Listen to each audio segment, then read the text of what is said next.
Chapter 19. Before I leave for school, Dad checks underneath my collared shirt. Don't worry, I say, pulling away. I'm not going to do that again. I know. Dad ruffles my hair. You're a good kid, David. You just had a bad day. On the way to school, something hits me between the shoulder blades. I whirl around, expecting to see Tommy Murphy holding a rock in one hand and my penguin bathing suit in the other, which is ridiculous because the suit is still stashed in my underwear drawer. I know this because after the phone call, I checked. Didn't want to find it flying on the flagpole at school this morning. Sorry, a kid says and runs past. I was aiming for him. He scoops up a pine cone and chucks it at some guy. Not even close, the guy screams and runs off. Watching them makes me miss walking to school with Elliot. He used to tell the lamest jokes, like, what's the difference between middle school and a loony bin? Nothing. Even when Tommy Murphy chucked pine cones at us, at least Elliot and I were together. A team, fighting the forces of evil. Now Elliot is a force of evil, and all I'm left with is a big empty space in my stomach that feels like it will never be filled. In the courtyard, I'm relieved about two things. Thing one, I'm dressed like everyone else, in a collared shirt. Thing two, I don't see Elliot or Tommy anywhere. I bump into a boy and say, excuse me. No sweat, he says, and hoists his backpack onto his shoulder. I look around. Everyone seems to have gotten the backpack memo. What other vital information have I missed? Maybe backpack info was given out Tuesday afternoon after Mr. Karp sent me home. What if there was homework assigned in some of my classes and I'll be marked as unprepared? Hey, I whirl around and stumble. The red-haired girl covers her mouth and giggles. New feet? My cheeks burn. No, ask her name. We're in math together, remember? She says. The only sixth graders. Yeah. She bobs from foot to foot. So how's it going? K, I said. K? Way to impress her with your one-syllable response, David. So, she says, biting her lip. Say something, David. Say something or she'll walk away and you'll be standing by yourself again. No backpack, huh? I want to smash myself in the forehead. No backpack, huh? Way to point out the girl's deficiencies. Guess we missed the memo, she says. Guess so. I rock back on my heels. Ask her name, you idiot. By the way, what's the buzzer sounds so sharply it cuts through my words. She clutches her notebook to her chest with her left arm, bends forward and covers her ears with her right hand. That's so loud.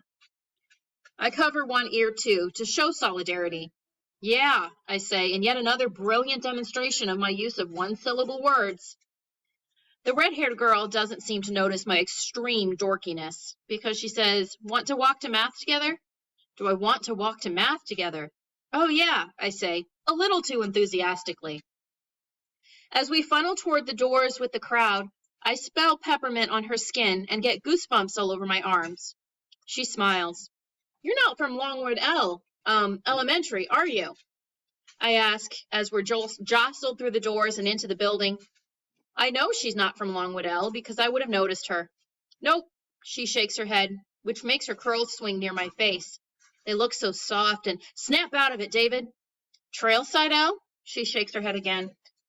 We're in the hall now, walking toward Miss Lovely's class. Private school? Nope. I bite my lip and think, you just moved here? Nope. She giggles and covers her mouth. Guess again. Before we enter Miss Lovely's room, I step closer to the girl and hope Elliot's in the area and sees me. If he notices me standing this close to a girl who's actually talking to me, he'll be so impressed. I say, so she'll know I'm thinking about my next guess. In the crush to get into Miss Lovely's room, someone steps on the back of my sneaker.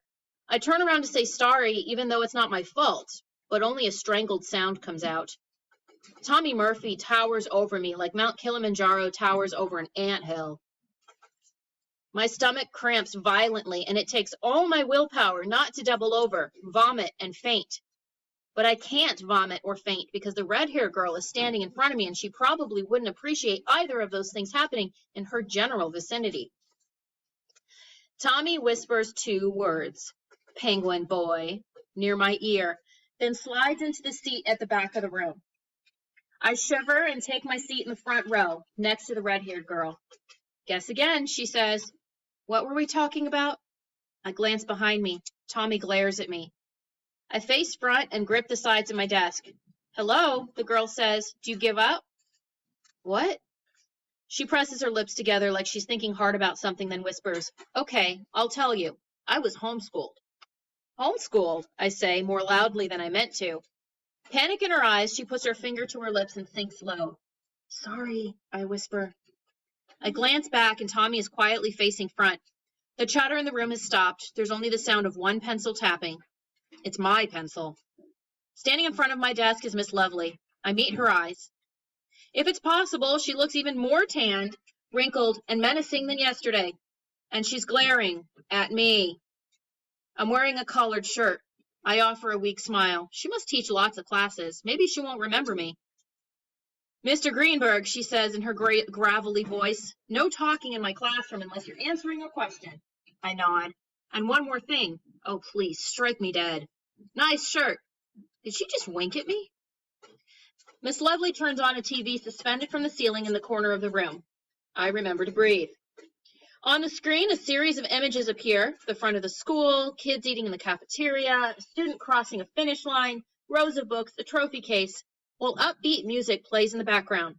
The final image is the school's sign, Harmon Middle School, a safe place to achieve academic excellence. As I watch, I feel Tommy's glaring holes through the back of my head. On TV, a girl says, Good morning, I'm Ellen Windsor. Today is Wednesday, September 8th. Please stand tall for the pledge. A flag appears on the screen, and cheers scrape that everyone rises to recite the pledge. Before Ellen Windsor finishes telling us what's for lunch today, Miss Lovely snaps off the TV and grabs a stack of papers from her desk. This is a quick quiz, she croaks. You should already know this material. It's a way for me to learn what you remember from last year. Pencils out. There's a collective groan along with the sound of backpack zippers.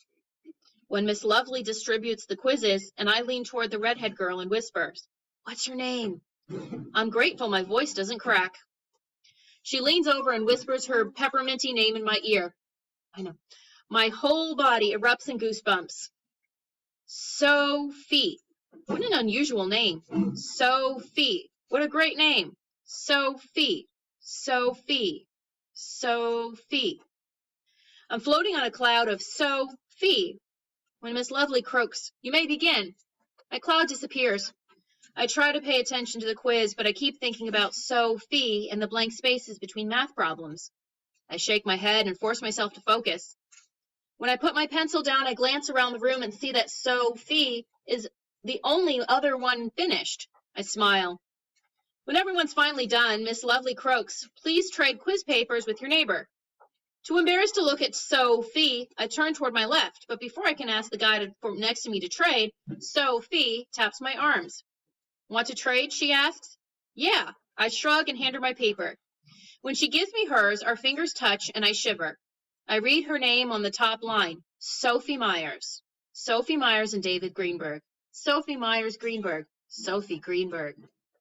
Penguin boy. I shrink down in my seat. Mr. Murphy, Miss Lovely croaks. Do you have some great wisdom to share with the class? I don't dare turn around, but I imagine Tommy, red-faced, shaking his head. Well then, Miss Lovely says, perhaps you'll refrain from interrupting as I read the answers. Tommy is silent while Miss Lovely reads. I put tiny check marks to each correct answer and feel happy when I circle her score, 100. Sophie hands my paper back. Congratulations, David. Her soft words make my stomach flop around. Safe to you, Sophie Myers. But I'm thinking, Sophie Myers. So I'll pronounce everything right. Sophie put a bunch of stars around my 100. Does that mean she thinks I'm smart? Could she like me? Or maybe she's just a big fan of astronomy and likes stars. I remember Elliot obsessing over Kara Epstein's Purple Hearts, and for the first time, I get it.